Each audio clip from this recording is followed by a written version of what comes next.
So what's happening with pre-season then? Is it getting weirder and weirder as you get like on in your career to like go through pre-season and not know what club you're going to play for and stuff? It is a little bit, but I've had it so much where there's been so much like uncertainty about my future. So I've went back to clubs or back to teams when I've maybe known they want to get rid of me or they're going to let me go, or maybe the other way around. I'll go back to a club that I want to leave. Yeah. So there is always. Is that not fucking well awkward when they don't want you there and you're just like, I'll stay? It hasn't actually happened to me too much, and usually you have an idea of when that's coming. Like if you're not being involved at all, or if you're not even making a bench, then you can kind of start to see. You kind of know what's coming, so you're kind of prepared for it, and other clubs will see it as well, and then you might start to get calls from other clubs like, what's happening there? Will you be available? Yeah. So like there is always a lot of time there is uncertainty. So if you're not doing good, you're going to have the chance to. The team won't be playing you. Other teams might come in for you. If you're doing good, other teams might come in for you for like a better level. Is that like mentally challenging for you, like stressful? Like would you be stressed? I've gotten used to it. It is. So I hate not knowing how my next do you know what I mean? Like I hate not. It is annoying, structured. but I've just kind of gotten used to it. And kind of accepted that's kind of the way it is. Like I'm almost like you kind of get comfortable to being the unknown. Yeah. Like Did you said your girlfriend didn't come to quite a lot of the teams you went to, did she? The second half of like when I was traveling abroad. So for the first while when I was in Cyprus and then Poland, she was there pretty much most of the time. And then after that, because I was going I had 6 months then in New Zealand and Australia. Yeah, that's when you thought that I was back up for the summer. I went to the game that you played in. Oh yeah, Adelaide, yeah. Went to one random game. Yeah. I scored, and I was like, different game. And then came back for the summer, and again was in that stage. So my contract had finished. Did she not come with you to New Zealand? No, because that's fucking miles away. There was stuff on here that she couldn't really go and just leave, and then it was kind of like if she had to just be able to travel home. It's too far to just drop everything and get on a flight and you're there the next day. Yeah. What was physically it's impossible. Was that not even would that not put you off? Not really, because I'm used to it. I don't mind. I'm used to it. I've done it. I went there, and I mean it's not a bad place to be on your own.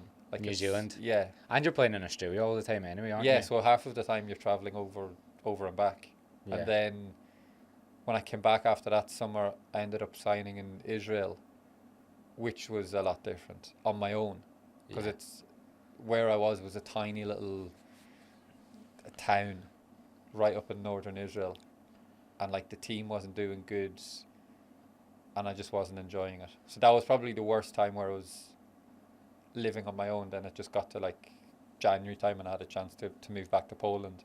Were any of these places what's the roughest one that you've stayed in?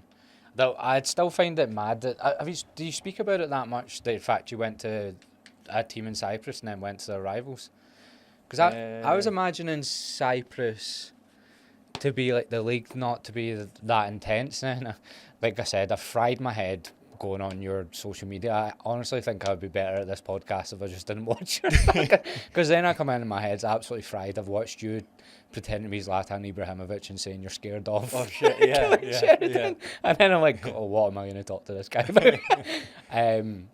But when I watched all your goals for one of those teams, I was like, how is this? Ammonia probably. Yeah. How is this going to help me talk to this guy? I made the video. No. Did you? No. That wouldn't surprise me at all. That's exactly what I'd expect you to do. And I'd expect you to Photoshop the defender, so it was like fucking Vidic and all that. Yeah, just moving them all around, But the atmosphere looked intense as fuck. No, it is. It took me by surprise as well, because I went over there at the start thinking like, this is a Mickey Mouse league. Mm-hmm. It'll be easy. And because I was playing for like one of the best teams there, you're just thinking every game's going to be easy. But then you realise there's loads of other good players there. There's the last probably 10 years, they've probably had more teams in Europe than Scotland, I would say. Mm-hmm. Like in group stages. And it's just it's a better league than people think.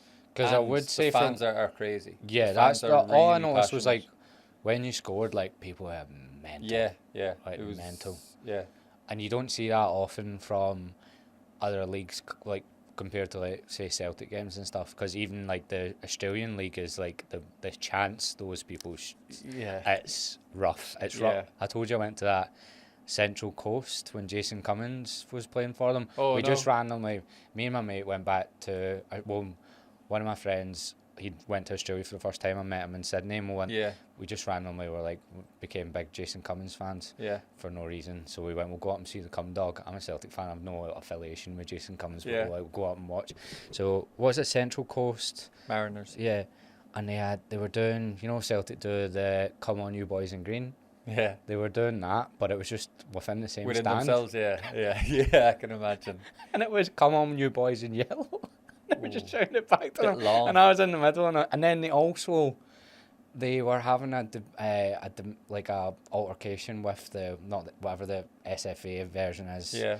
And they all walked out, like about 19 of them. I mean, 19 of them walked out on like the 19th minute as some like protest.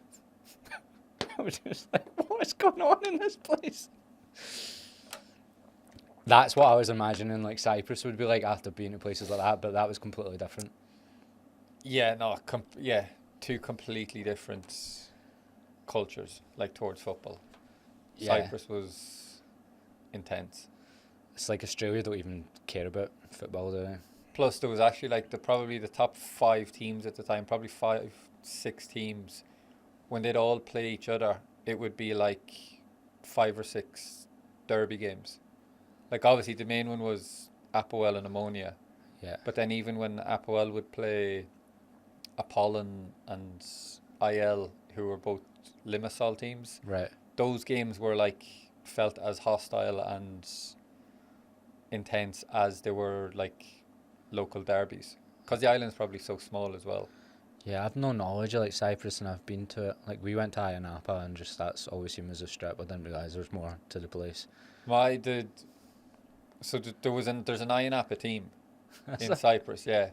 And just picking up locals from the street. We played. So my first year at second season at Apoel was the season we qualified for the Champions League group stages. Right. And we'd Barcelona in the group. So the first game was away. You play against Barcelona? Yeah. So the first game was away against Barcelona on Wednesday, and then on the Saturday was playing away to Ayia Napa. It was a big contrast in literally from Barcelona to Ayia Napa. You have to finish the game early because all the people that are drinking have to play after you. Yeah, on the pitch. Yeah. Just beat them, or I couldn't imagine. No, we won. I couldn't imagine Ayia Napa were a good team. Did you start against Barcelona? Yeah. Both games. Yeah. Did you get a swap shirt? Nah. Nah. Is that not a thing? Nah. It's not something I'm good at doing.